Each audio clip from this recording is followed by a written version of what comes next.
for coming. Yeah. I appreciate it. Of course. I'm glad you're here. There are a bunch of things that we want to talk about, I guess, whether it be in the space. But since you are a lawyer, I kind of did want to see. Yeah. Yeah, I'm here to talk about law, right? Of course. Yeah. I was just curious, what got you interested in cryptocurrencies and like Web3, and why tie it into law, into your practice? Well, for me, it's curiosity driven. And so I started I graduated law school like 9 years ago, not to like age myself too hard, but I've been practicing for 9 years. I did tax law when I first got out. And then I moved to South Florida and did environmental law. So I was doing like Everglades restoration.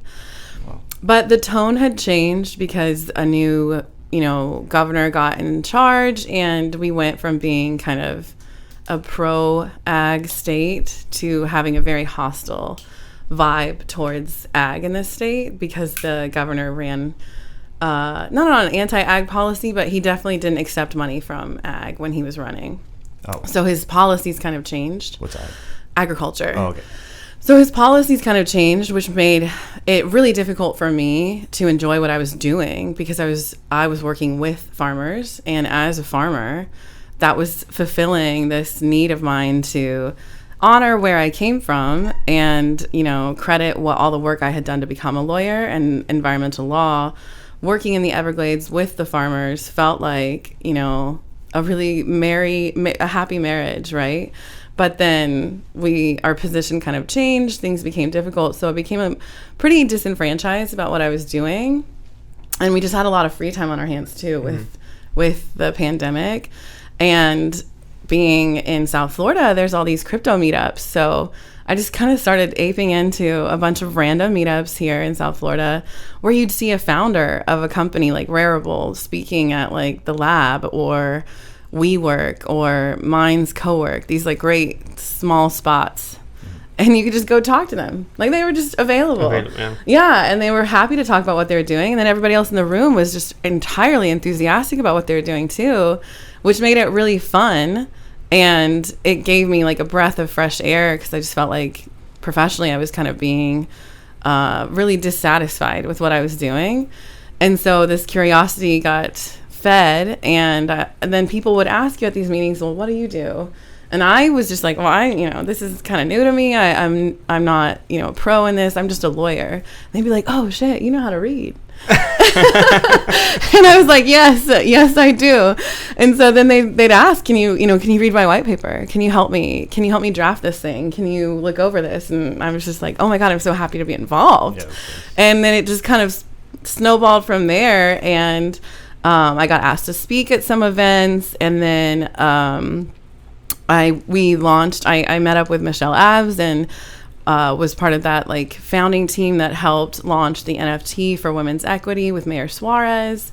Okay. And then my law firm found me, and it just became this thing of a bunch of great circumstances coming together. My network got built kind of overnight, and I just loved it. I was getting so much fulfillment out of it, and it was easy to want to learn more, dive in, and help these founders do what they were doing. Yeah, that's cool. Yeah. I actually kind of got into crypto kind of the same way, going to the local meetups, whether it be, there was like one by Tech Beach, Miami, in Lincoln Road, the lab, and just a bunch. Yeah. There's a bunch of group chats that you could find with a bunch of like people active in the community, just ready to like. And I feel like there's just something every night for someone. Oh, absolutely. Even with the general Miami Tech crew, with Adamo and Natalia hosting every other week, basically, this huge tech meetup, that's a gem. Like, you don't see that always, and the fact that they've been so consistent about it. They're very consistent. And people that attend are like high quality people for the most part, because everyone's really building and needing builders and connecting, and just having that consistent meetup is powerful in a community that is driven by, especially during the pandemic when everyone was just desperate for interactions with people. Absolutely. Yeah. Like you said, there's like a big need for builders and like developers out there. Just having a location and like an active community, super important. Oh, for sure. For sure. And the the fresher breath air that you said, with like the interaction with people in the space, especially with something so new and unique. It's like, oh, this is exciting. Like there's stuff going on. There's people taking on projects that you wouldn't have seen before. Like, yeah, people are fearless in this space. And like the most nightmarish way for me is a person that's supposed to help you navigate regulatory stuff. Oh, yeah. But in a beautiful and brilliant way, in terms of like they just want to build stuff that's going to change the world, and they don't just think about it and like try to make stuff. They really believe in what they're doing. The level of like conviction of these people that are building and believe in what they're building is just not met in another industry right now. There's also like a lot of energy and like precision with it. Like I feel like a lot of thought goes into like all the projects going at like that people are doing, and it's just cool. Yeah, I don't know. For sure. What's up? Oh, you mentioned your first speaking event. How was that? Okay, so my first speaking event in crypto couldn't have been like higher stakes, because I hadn't really spoken publicly in a while. I mean, I've done some trials, like administrative trials, but I hadn't like spoken just in front of a crowd of people, I would say, since like undergrad, presenting something. So it had been like over a decade, and the first true public speaking event I did was at NFT Miami when it was last year. So it was like 7,000 people tuning in or there, and it was aggressive. It was me who had just joined this like boutique blockchain firm, International Blockchain Legal, and then I was sitting next to like a Peabody award-winning journalist was our moderator, a partner for the blockchain division of Greenberg Torrig. Like he's on the 42nd floor of the Vanderbilt building next to Grand Central Station in Manhattan. I mean, stunning office, legendary guy. And then another attorney who was at this like international firm in Israel doing blockchain stuff. And so it was like all these really professional dudes who are like award winning and kind of legendary. And then me, who was like entering this space saying like, I'm here and I know my stuff, and like, you know, I'm also, you know, hireable. We're all out there kind of, you know, hawking our firms, right? Like that's the whole point of these speeches, is to build your credibility and like let people know what you do in this space and how you can help them. And so I had to go out there on that like huge stage in front of everybody with this sort of like legendary kind of lineup of people and hold my own. I mean, I think I did. I haven't ever reviewed my footage of that panel, but I do think I held my own. There was some good feedback on like Twitter, because I know one of the panelists his company like live streamed it. So there was some comments like the girl in the red dress, because I made sure to look really feminine up there too, especially in such a male dominated field. I always try to look like today. I knew it was like two dudes, and you guys tend to wear more muted colors in your podcast, and so I was like, you know what? It's when you can lean into it. It's not bad to like, of course, just lean into like a really bright color and stand out in whatever way you can. I did that on a panel last week. The ICP community held their first like in-person conference at the Hard Rock here. Pretty close to where we are. And that was kind of awesome, because the ICP community is sick. I love those guys. They're true builders. What the Internet Computer Protocol is doing is just interesting. It's a different kind of layer one. So I loved the conference, but then I was the only female speaker for the entire 2 days. Oh, wow. And then there wasn't that many women, because it was it was their inaugural conference. So it's like less than 200 people. But there was definitely like, just you could see the women. Like it was like, oh, you're there, and you're there, and then there's me. You can count them. Right? yeah. Gotcha. It was obvious like there was very few women, and so I just wore a bright blue dress. It was like I brought a couple, but that morning I was like, yeah, this is like, if you're gonna stand out, just commit to it, right? Lean into it. Yeah. No, it's true. The industry does need more women in the space. Like I remember going to the Bitcoin conference in 2021, and the line for the men's bathroom was super long, and there was no line for the women's bathroom. Yeah, never the case. Never the case. Like, always the opposite. It's always the opposite. So I'm like, okay, this speaks to the crowd. Like, what the crowd's like, and it's like you said, it's always good to like lean into it and like just make sure there's presence.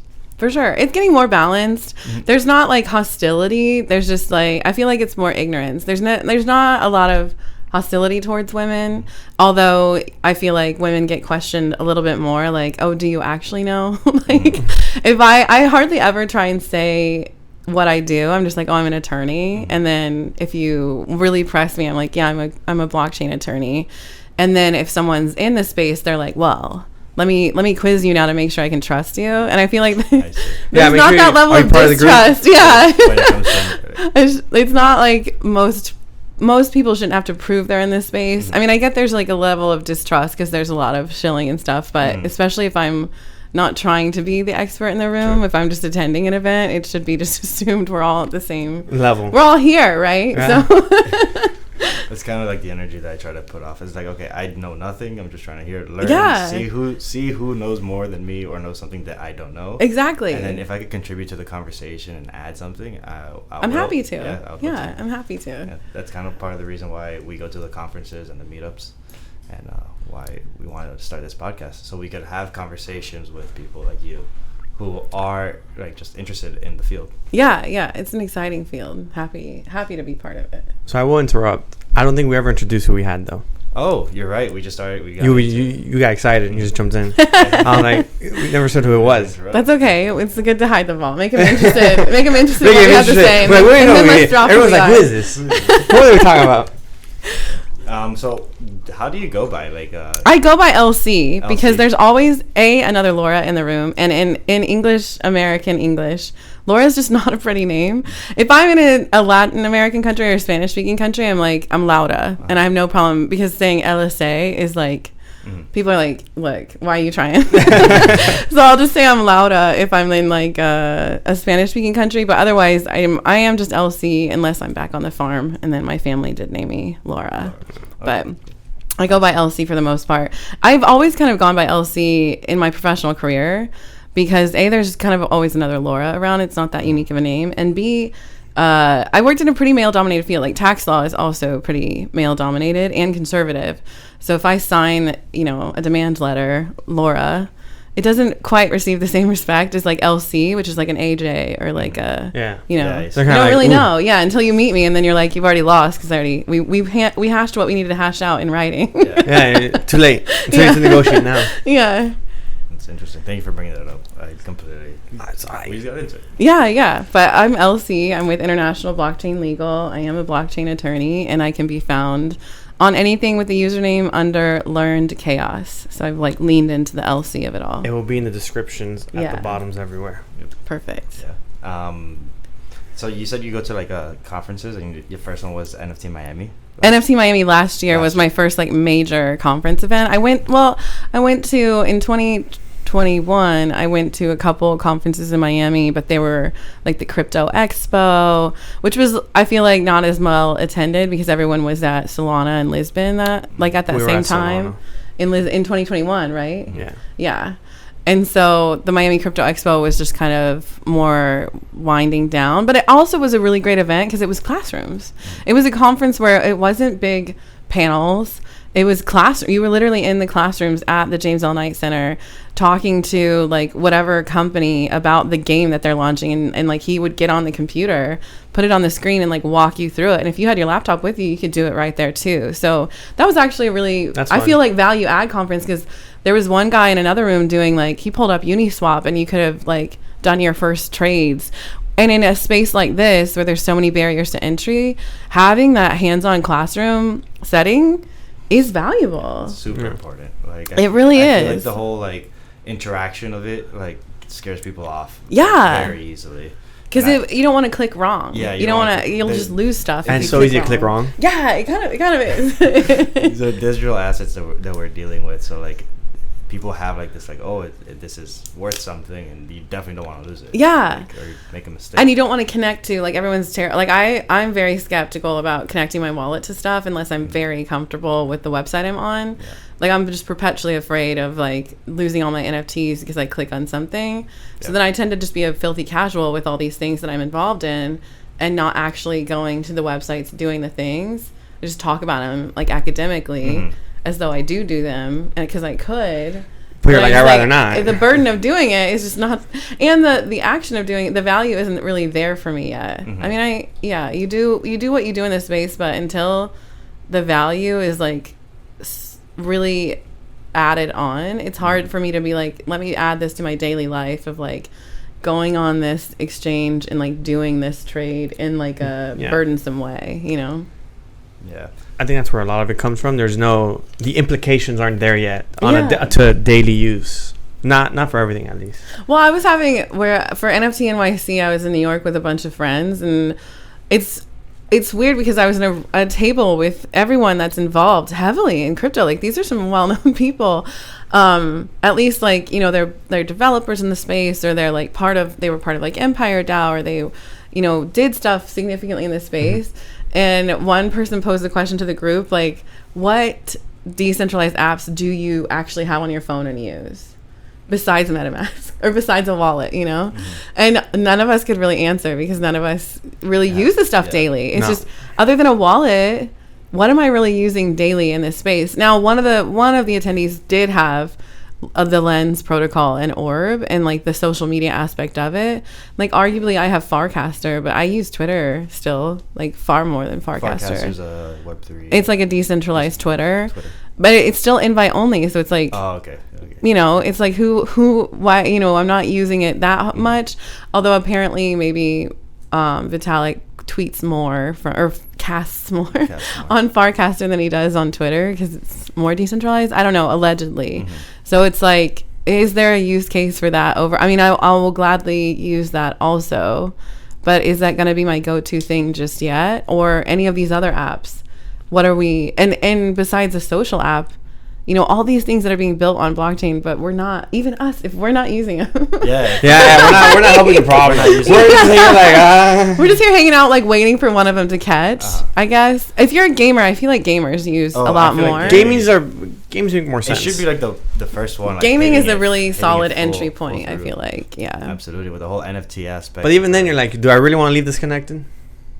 Your wallet. Well, you or the game is like, have a wallet associated to that one game. That could also be the way to do it. And then just send it out to another wallet if you want to hold it in like cold storage. For sure. Yeah. I mean, it's like you said, if we're not using it, the people in the space aren't. Like, where's the development going to be? Yeah. So until there's like a but honestly, I'm the worst person to ask because I don't use. Like, I have like 10 apps I use. Mm-hmm. That's a generous number too. I use email, I use texting, and then I have like Instagram and Twitter. And that's like, those are really all I'm clicking on my phone for.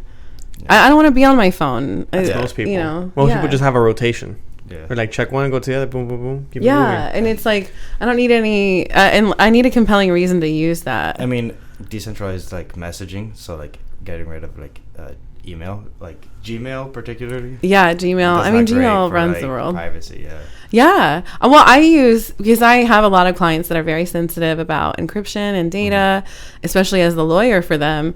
So I have Proton Mail. Okay. And that makes them feel a little bit more comfortable. But I even had one client who was like, I want to send this to you in an encrypted way. And I was like, I don't know what else I can do other than like attach it to Proton. Yeah. But it wasn't good enough. He had to send me this like whole link, and I had to go through this other process because he was just some people in this space take their privacy and security, which I don't fault, but you've got to he had to give me a tutorial. I was like, look, I thought I was good with Proton Mail. Well, not like this. Yeah, like this is like, I'm using a VPN and Proton Mail. What more do you want from me? That's funny. Yeah. People in this space can be so fun. Even at the Bitcoin conference, we were walking around and you had to have the bracelet or the lanyard, and this guy got stopped because he didn't have a bracelet on, and he was like, no, I have the QR code. And the people that were working it were like, that's you know, take that to the front, that's where you use it to get the bracelet. And he was like, this is bullshit, like, I'm not a child, I don't need to walk around with this like bracelet. And it's like, me and my associate that I was walking with, we were both like, well, we know why he likes Bitcoin. Like, it's the level of independence that some people assert in this decentralized world is so extreme, but you'll always have like extreme people using tech for those reasons. I know sometimes I go to conferences, they give you a name tag, like Yeah, and people are like, that's too, I want to use like my moniker, or, I mean, there was one guy at the Bitcoin conference who had the mask and the hat and the glasses. Oh, really? Yeah, and he was a speaker. Okay. He was like, I will not be identified other than my moniker. And why speak? Well, because he was pretty legendary in the space, to my understanding. But then I wonder, like, at what point does he think that tech isn't going to be just as identifiable on your voice? Like, he didn't use a voice modulator. He's just protecting his facial recognition stuff. So for that person, if you're taking care to do one thing, you're right. You're speaking. Like, at what point will tech be good enough to identify you as well as a fingerprint based on your stride, body composition, that's exactly what I was gonna say. Voice, voice. He wasn't using a voice modulator. Not just that, but like at that point, don't be a speaker. Yeah, if you want a true anonymity, exactly. But that's also exactly. Yeah, there was one conference I was at where the speaker attended. I think it was permissionless last year, which is a very impressive conference to be asked to speak at. And this speaker attended via his NFT and video link. So all you saw was his video link, and then his voice came through. But his voice did sound like a normal voice. It wasn't a modulated voice. So I always just wonder if I cared about anonymity that much, I wouldn't want my voice to be out there either, just as much as anything else. I just think, at least when it comes to security, there's like layers to it. So the more things you add on to make it harder to track you, then there's just less incentive for someone to track you or like to check out what's going on. So not showing up, having some type of facial coverage will help it make it harder for them to get tracked. But yeah, the voice thing, once you record someone's voice and try to see, and compare you need to compare it to a bunch. How many files you got to compare it to? Yeah, I guess there's not a database for voices as much, although that's arguable because we're in a very tech, especially in crypto. If you've been on a Twitter space, there's audio somewhere. Yeah, and people seem to be like, I mean, if our phones are recording everything, I feel like there's just as much, if not more, voice. Siri's files. Siri's always listening, right? Then my face file, because this is always recording, and so to the extent I'm speaking, this is always kind of capturing that. Yep, exactly. So someone's got it. Well, there's an interesting case when Amazon came out with the home system. What's that called? Yeah, Alexa listened to a murder. What? Alexa heard a murder. It was like the upper Pacific Northwest area. Alexa heard a murder, and the trial happened, and they were trying to get that evidence admitted, but Amazon was fighting it because they didn't want it. Like, my understanding, I didn't dive into this case, but Amazon was fighting it because they didn't want to reveal how much Alexa's really listening, and also they didn't want to be compelled to be. Now, if you can compel Amazon in that case, I can compel Amazon in any case, like a child custody arrangement. Like, what's my ex doing at home, under these circumstances? So Amazon had a fight to keep that out, but as a prosecutor, I want that in because, like, it heard the murder, right? Like, that's true evidence for this. Yeah, absolutely. I can't remember how it resolved. I just remember the controversy of it. It's like the Apple one too. Yeah. If all this stuff is listening, then all this stuff could be admissible in some way to either help or hurt whatever I'm working towards in a dispute situation. Yeah. That's like part of the trial is that when you're trying to see what evidence you can use. It can be in discovery, but if it comes to the point where a judge has to decide, that's usually during the actual trial whether evidence is admissible or not, and that comes down to like your ability to verify it, to say like this was recorded by this person at this time, and if you just have this vague, big brother watching, how do you admit that unless you have someone from Amazon coming in and be like, yep, our server has this stored as of this date under this number, this tech number, whatever phone or item it was. Yeah. So it can be kind of difficult to like admit that in terms of verifying where it was created, unless you have the Amazon actively agreeing to participate. If Amazon's not participating. Yeah, it's really difficult. They don't want the legal headache. Yeah, they don't. Because then think about, if they do that, then they could get pulled into just like any dispute that they allegedly overheard. I don't know. That's seems like a whole thing that I'm sure someone. This is where tech evolves, and like that's so cool that I can ask Alexa to play a song for me. But the impact is now Alexa's listening all the time. Yeah. And people are like, okay, that either makes you feel uncomfortable or that makes you feel cool, you're fine with it. But either way, that has greater implications than you even know until these things arise. And we're still figuring out the other implications that are coming, and this is no different with blockchain. Yeah, that's it's exactly like what I was going to tie it into when we right get now. into like a transparent ledger of veracity of ownership. Now that's cool when I want to prove that I own this car, this house, or this picture. But what's another implication of that? We are at like the tip of the iceberg for where this tech can go and all the sticky wickets it can bring us. Yeah, absolutely. You know? Yeah, I was actually glad you brought that up, because with the blockchain being on a ledger, like open source, and anyone could see the transactions, and the history is just constant. Like, yeah, so, this is why banks are like hesitant to get into this space, because like think about a huge bank like Chase, JP Morgan, who's transacting tens of billions of dollars every single day. The US has a statute on its record, on its books, that say like you can't send money to North Korea. Is Chase so arrogant to think that like, and none of that 10 billion is landing in the hands of someone that the US government would call treasonous? No, but they have ways to like lose it in their documents to like allow their certifications to remain and be in good standing with the US government.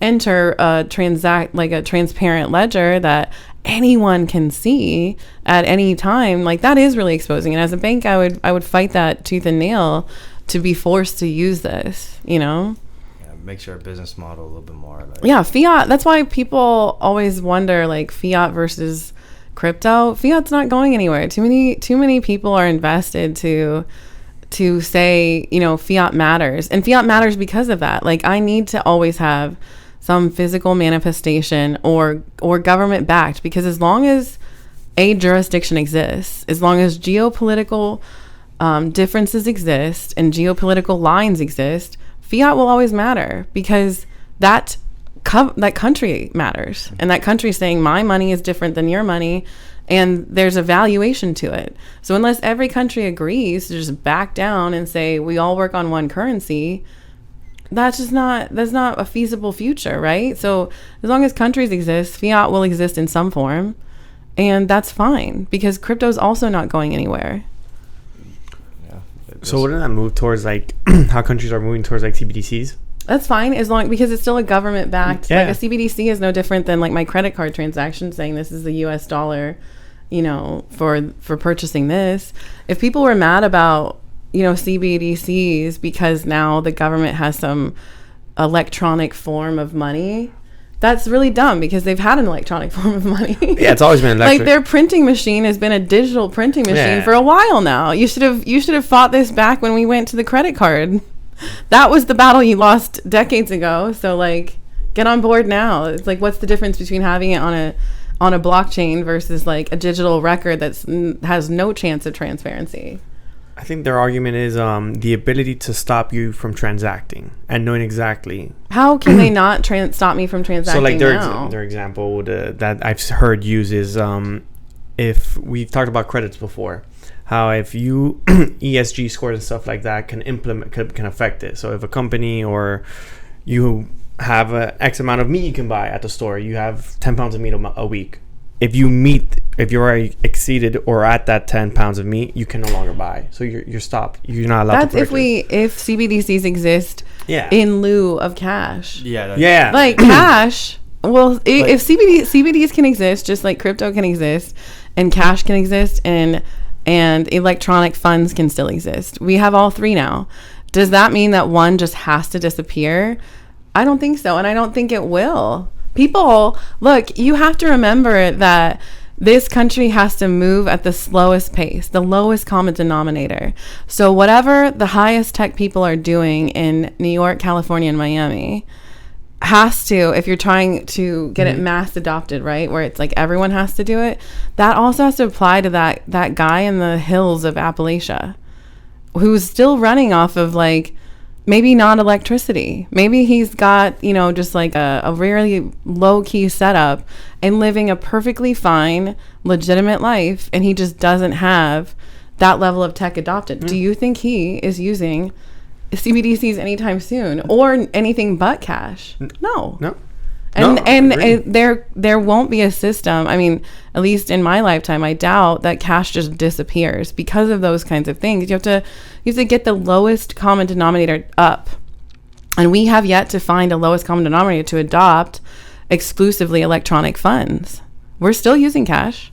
So many people are still using cash. Wasn't there a time in our history where like Pablo Escobar had more cash in his reserves than the U.S. government did? Yes. Like in actual cash? Yeah. So even if the U.S. gets rid of the cash, do you think other countries are going to just not use it? Because we will still have to accept it. It says it on the dollar that it is required to be accepted for a debt. You know, like this is legal tender in the U.S.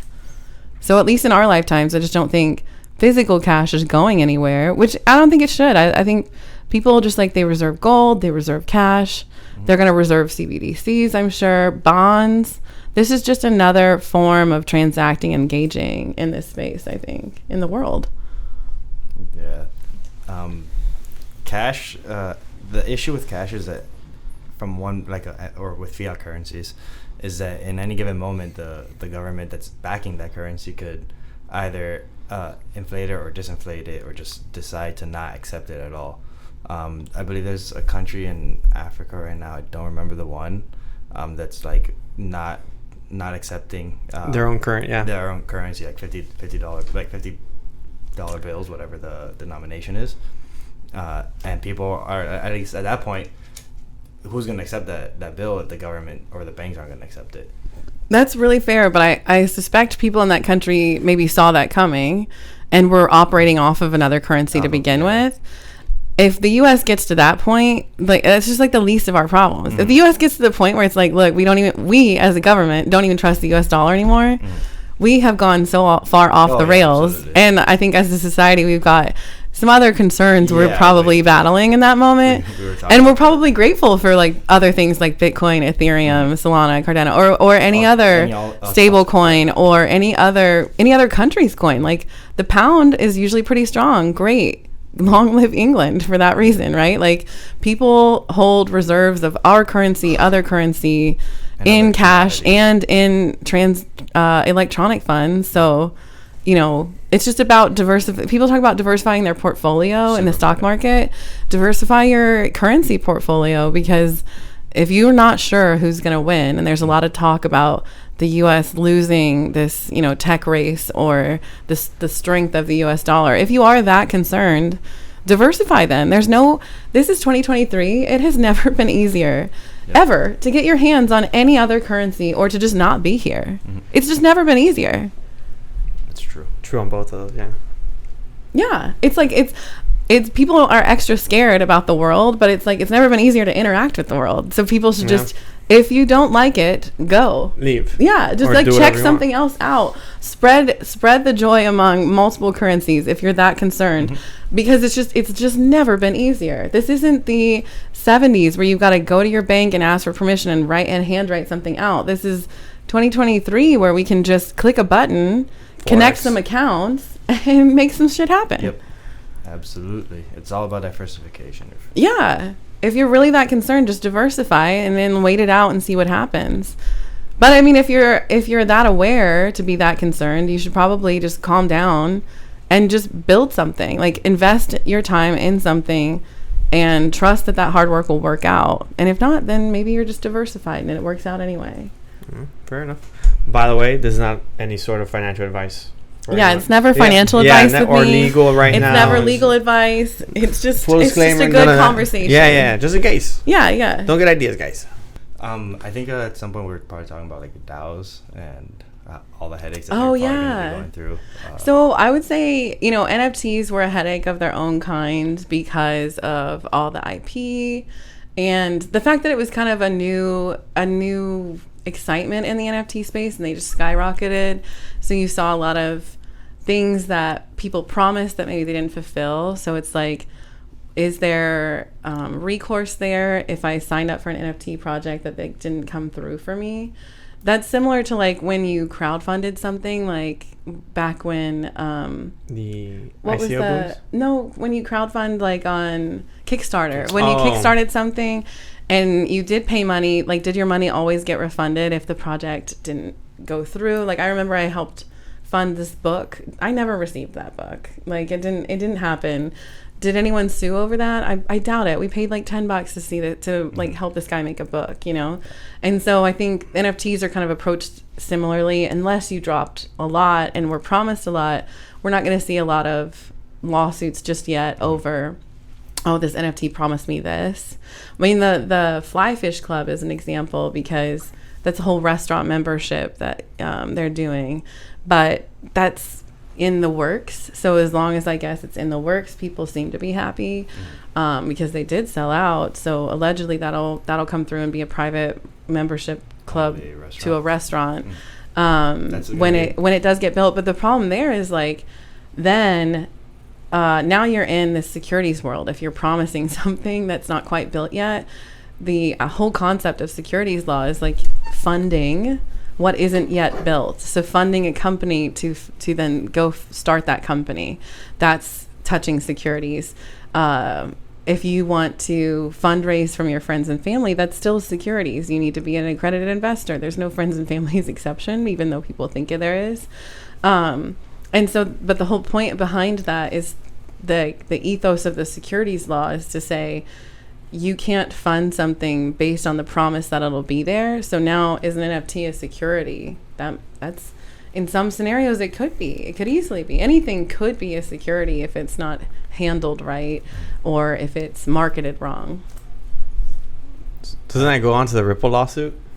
Yeah, I mean, I'm not updated on the newest parts of the Ripple, but all of it comes down to securities law, and that securities law comes down to the Howey test, which is the test for what is or isn't an investment contract, is what they call it under that definition.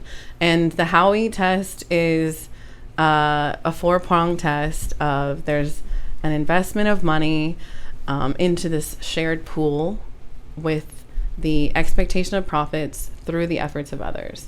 So if you can knock off one of those prongs, then you're likely not a security.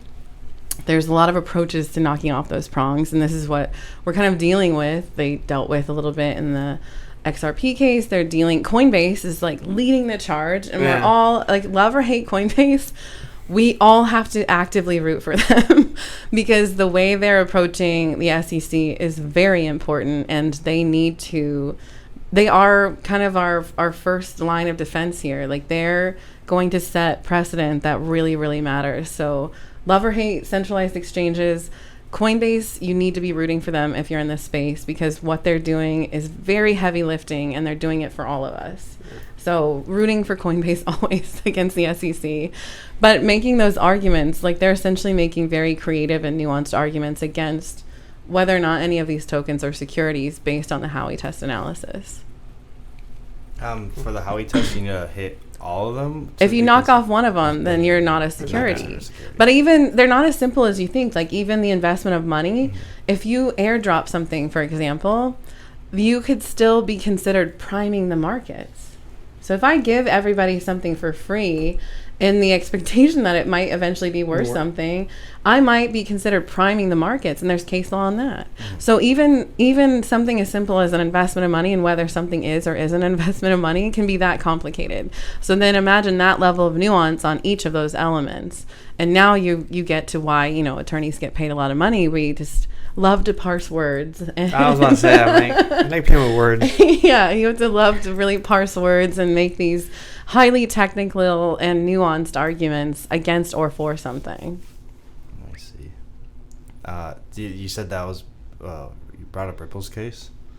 Yeah. And that Coinbase is like... Coinbase they received a Wells notice. Yeah. And so the Wells notice is like, hey, you're operating an exchange. And the argument is they're not operating an illegal exchange because the tokens are on that exchange are not securities. So they have to argue that every token is not a security. And we're super rooting for Coinbase. Oh, wow. Yeah, because they have a lot of tokens listed. And whether or not, if any one of those tokens is a security, they could be in very big trouble, and it could really impact the entire industry. But the U.S. has taken such a hostile approach. I mean, there's the crypto chokehold 2.0 policy, which is why you see the banks go down. So if you can't tackle it because you have a lame duck Congress, right, no one's going to pass laws. The best way to effectuate government is to pass a law, because laws are created where you have experts in the industry advising policymakers on creating the richest laws. And that's where you get good laws. That's the rulemaking process. That's at your local level all the way to your federal level. There's a rulemaking process. What happens is we get into a very politically hostile era, and nothing really gets passed, and you can't help or hurt something, any industry. So crypto is hard to have a path forward in Congress, because there's just nothing being done in Congress. So your next step is to adjudicate. So the SEC is taking it to court. That's your judiciary branch of creating law. But that's a really bad way to create law, because you have cases going to state courts, federal courts across the country, and judges aren't that savvy because they don't have a staff of, experts they can call on that policymakers do, that can whisper in their ears and explain how the tech works.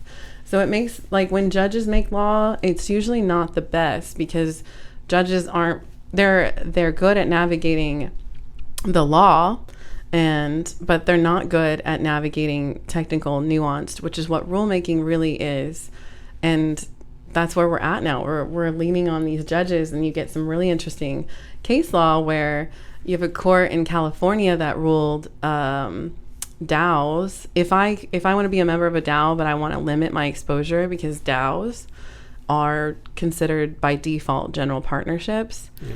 So that exposes everybody, really, and the DAO itself, the treasury is really exposed. So you had some creative people say, well, great, I'll form an LLC, and that LLC will be a member of a DAO. And so you would think, okay, that limits my exposure a little bit.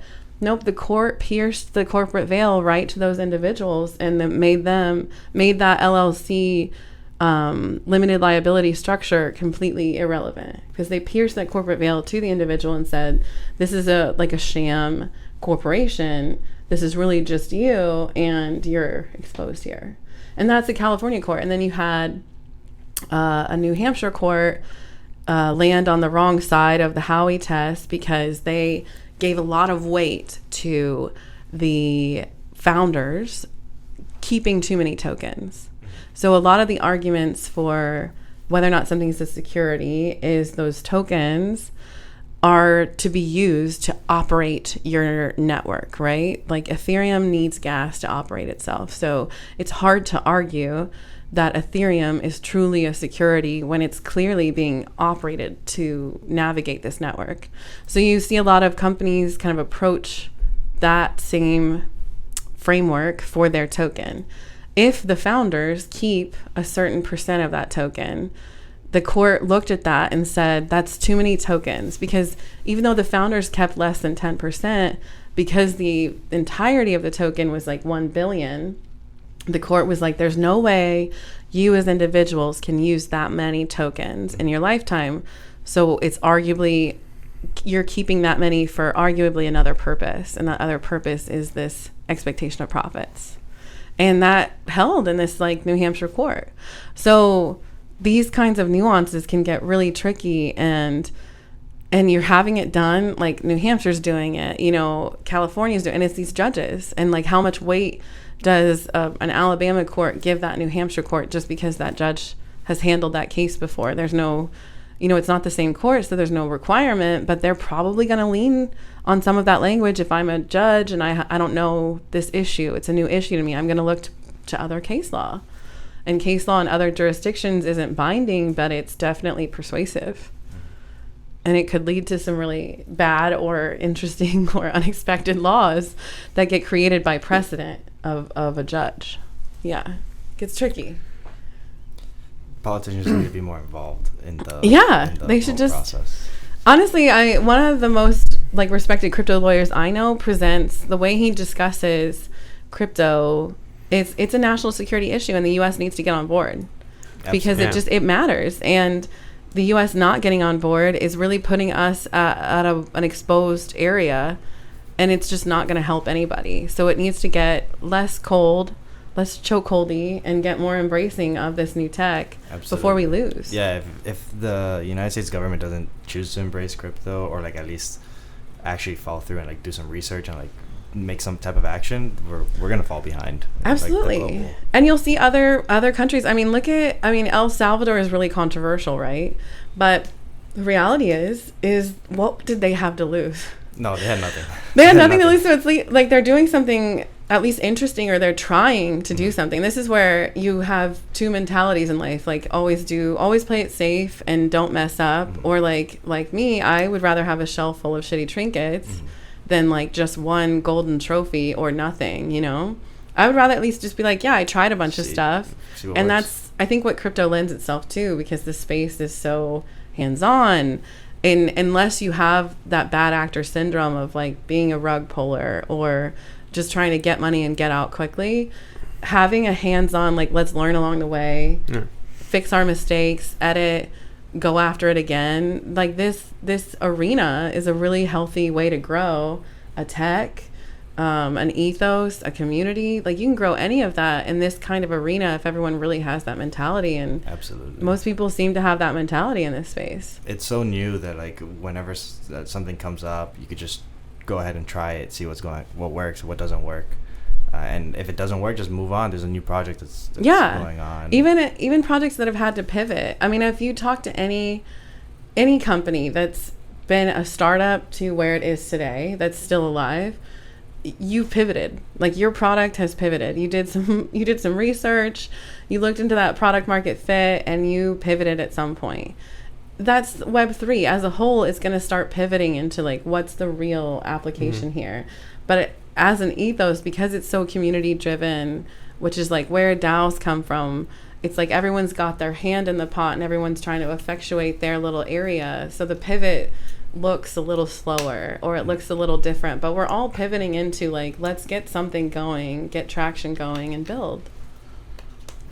Would you say like there's like an overarching theme within the entire crypto community because like there's a bunch of different DAOs working on different things, but everyone's like pivoting, trying something different. What is like the ultimate goal with this technology, or like the purpose? Like, I would say what I'm seeing is like it's community driven. So I think what we're seeing that we didn't see in traditional capitalism in the States is that it's about community drive. So if we as a community want to move, we can all move. It may take us a minute, but we'll be more effective than like the governments because everything's a little bloated. This community strives to be, as a whole, just a little bit faster, a little bit sleeker, and a little bit more savvy than the idea of what we're seeing now. But it still has a lot of the same principles of like democracy and like republic, where you kind of cast your votes. Like staking is like, I'm casting my vote to that node to operate, or some protocols allow you to like cast your vote so that that node votes for you. That's a republic. You know, delegation. That's you truly delegating that. So this is using what we already have, but applying this new tech and allowing community ownership of it. So where it's not like beyond you, you know, you can still veto something, you can still back out, you can still take your whatever you put in out, ideally. So it's this ownership partnered with this more savvy, efficient groupthink network to move things forward. Yeah. I think a lot of like self-sovereignty is in play. Yeah. People really love their independence. Trying to have control of their assets, or their or like have some type of role to play in the community. Like I'm sure this is going to be a type of project that comes out soon, but decentralized HOAs or like I think the biggest thing for DAOs isn't going to be the next corporation. Like you see a lot of DAOs and they're like, I want to form, and then they don't really have a plan, but they kind of just look like a company. And I'm like, well, you should just be a company. What's the value of being a DAO here? Things that could be a DAO that are kind of exciting are like HOAs, where it isn't an organization like a company. Yeah. You need to operate in this community way. There is a shared wallet. Voting really matters for how to move money out of that shared wallet. A DAO might be a great solution for that. Another one is collective bargaining. What didn't work about unions was their like lack of transparency, corruption, the money laundering. What solves that is a lot of DAO stuff. It's very transparent. It's hard to, maneuver money without permission of the group, and there's less corruption ideally in a DAO that's like solved these things. So there's solutions out there for these problems that we lost along the way. The problem is like unions as a whole don't have a strong hold. Even in policy, like states are you can't even form a union in some states now. So it's a little unfortunate because like DAOs could solve for things that are not working about where we're at in America as a whole. Yeah, DAOs are going to be fun to like see what comes of them. Well, I will plug. So Upstream did just launch their My First DAO. And so I'll plug them because I love what Upstream's doing. I think Alex Taub is excellent in the space. He's got a lot of integrity. And he kind of just launches things in really interesting ways because he doesn't ever launch something being like, this is going to be a millionaire. I'm doing this to make millions. He kind of launches stuff to be like, let's see what happens. Like, let this community take over and create value in itself. And if you ever can hear him speak on DAOs, he's got such a great mind for where he sees them going and the power of them. So he just launched with Monica and some team members the My First DAO. And it's like a hands-on DAO token where there's programming to let you learn and operate and see what it takes to run a DAO. And it's got a time frame to it. And it's minting now. I think it's like myfirstdao.xyz. And I'm excited to see and be a part of it because I just think what they're doing is interesting, and the people that are likely to be involved will make it even more interesting, and maybe something cool will come out of it. But I guarantee you, even though I'm deep in the space and I help DAOs, I'm going to learn something too. Yeah. So it'll be an exciting experiment. Yeah, that's what I like about the space. When you get involved and start messing around with like the tech and like the actual applications, you start to learn something. Even though you think you might know like pretty much like the general gist of the whole like project, but getting involved and like seeing like the proposals that someone puts up for vote, and you're like, oh wow, I didn't think of that. Yeah. And then the community agrees, like, oh wow, this is actually a really good idea, we should pursue it. And like the community wallet decides to like fund the project and see what happens with that stuff. I think an effective DAO is the Nouns DAO. They tend to fund a lot of stuff, and it's like, it's cool. Anyone can propose anything. They're very kind of savvy about what they choose and don't choose. I like the way that they fund their treasury. Yeah. It's really interesting. They mint a new NFT every day, and then it goes up for auction. Yeah, and it's just a clever community of DAO members working towards solving for DAO things. It's really interesting. Nouns DAO is a great example of that, but unfortunately they're so expensive. No one can be like a filthy casual in Nouns. Oh, really? It's like because the auction just goes so high. But there's like collectives that will like group together and buy a noun. Yeah. But then now you're like your own little mini DAO of a noun owner of the Nouns DAO. I'm like, that's fractionalized. Yeah. It gets really hairy there, but it's interesting. Legally, how would that work? Because like there are people setting up like little groups and communities. Well, fractionalizing anything adds complications legally because now you've fractionalized arguably an asset of some sort. Yeah. So that gets very tricky. But by default, if you're just a group of people that form a group to buy something, now you're a general partnership, and there's real exposure there because in a general partnership, like if I go through bankruptcy personally, that bankruptcy action could make liens on the things I own. If I can't pay all that off, part of that wallet that's shared among this group is available to that lien holder because this is a general partnership, and they can dip their hands into that wallet, not just for my portion, but for the whole wallet, because everyone is generally and severally liable for the whole the whole, not just their portion. Yeah. So even doing the taxes for that is kind of a nightmare, especially if you have international members. That's why if you form, like, governments care about money. They do. Every jurisdiction cares about money. So the moment, they just want to, even if they don't get their piece, they want to know where that money is going. Government will always care about money. So if it's not theirs to own or theirs to interact with, it's theirs to monitor, because they just care. So no matter what jurisdiction you're in, they're going to care about it. And this is why corporations form or entities form, is so that you can kind of capture what's separate from you and let the government know, hey, this exists and it's separate from me, but it's just this thing. And that's really all you're saying when you form any sort of legal wrapper, is like, this is for this purpose, not me individually. All of this is for this purpose, and this purpose is separate and aside from me. And anything that happens in this space is just part of that and limited to that. And then you have your own self, which is just you. And you've got to keep a distinct line, because you can pierce a corporate veil if you act as one with that entity. It's harder to act as one with that entity if there's multiple members. But if you're in a single member LLC or C Corp, you know, you've got to be very clear about those lines. I'm sure. It was fun. It gets tricky. Right? They're taking the fun out of crypto. Yeah, I know. I try to make the legal talks more fun, but, or at least just not scare people. I want people to be thoughtful and not terrified. Yeah. Everyone's now with the DAO, like, so what are we? What do we do? And I think you're seeing people solve for that. The Marshall Islands has a really unique approach to it, where it's probably the closest solve for what should in ethos be DAO. But the problem is like, when you get a DAO of a certain number of members, it's an economies of scale issue. Someone has to be mind and management, and that's what the government cares about. Like, who's on the hook for when this group of people messes up?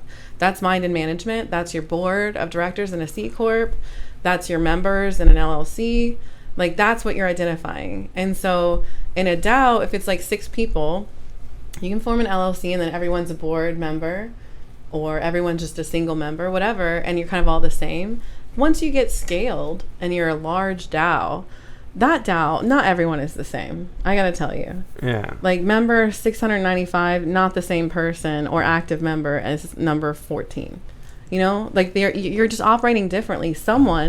You can't have, like, when you're on a Zoom call with 10 people, it's an ineffective meeting.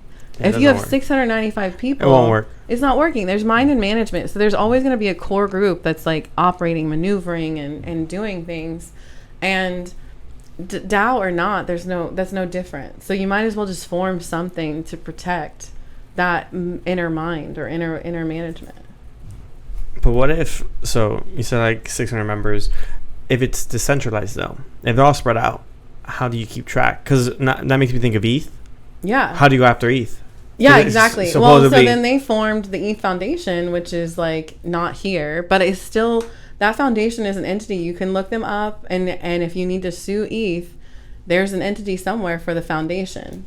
And that's who you interact with, and that's who you go for. That's how they put themselves out there. So there's even still, with ETH, there's some sort of core team somewhere, because they're a foundation that exists under some jurisdiction. I'm not saying you have to be in the U.S., but every single place on this planet, there's a jurisdiction, because there's no more, there's no more land hunters out there. Yeah, like there's no like, let's set to sea and discover new land. Like, it's pretty much resolved that all the land that exists is covered by somebody somewhere, and that somebody is going to care deeply about people engaging in business in their jurisdiction. So there's friendlier jurisdictions like the Cayman, BVI, Bahamas. Well, Bahamas might change.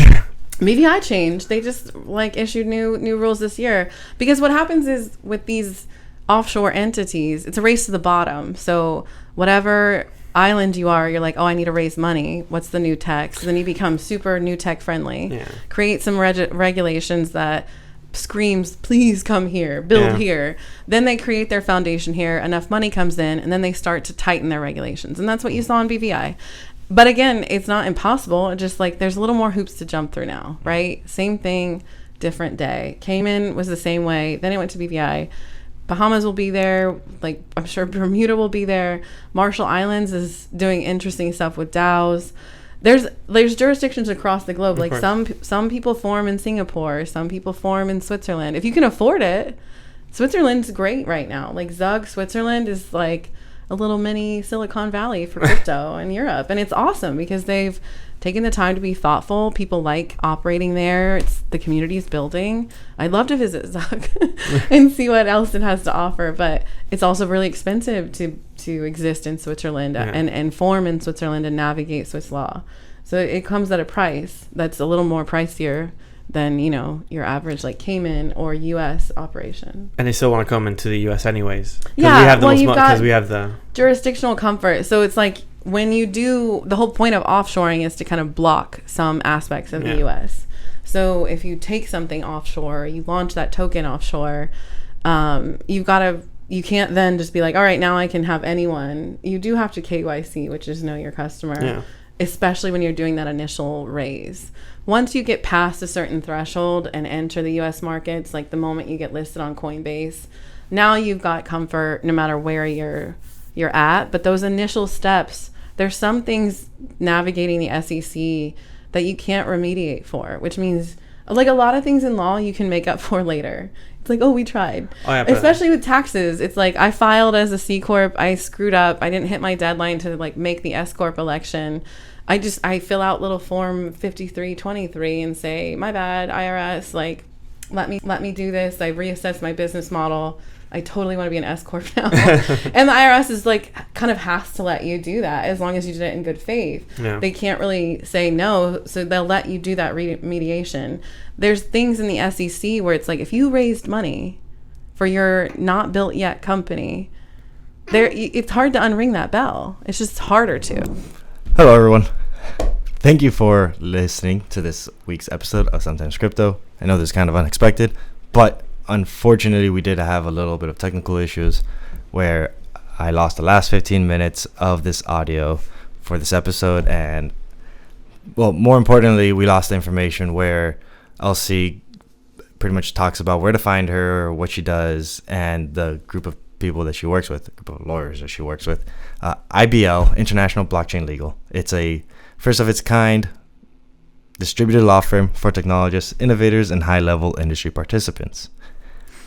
You can find Elsie on Instagram and Twitter at Learned Chaos. And you can also contact her at her work email, which is laura@iblpartners.com. Thank you guys again for tuning into this week's episode of Sometimes Crypto. This part was scripted, but the rest of it, the unscripted crypto podcast. Thank you.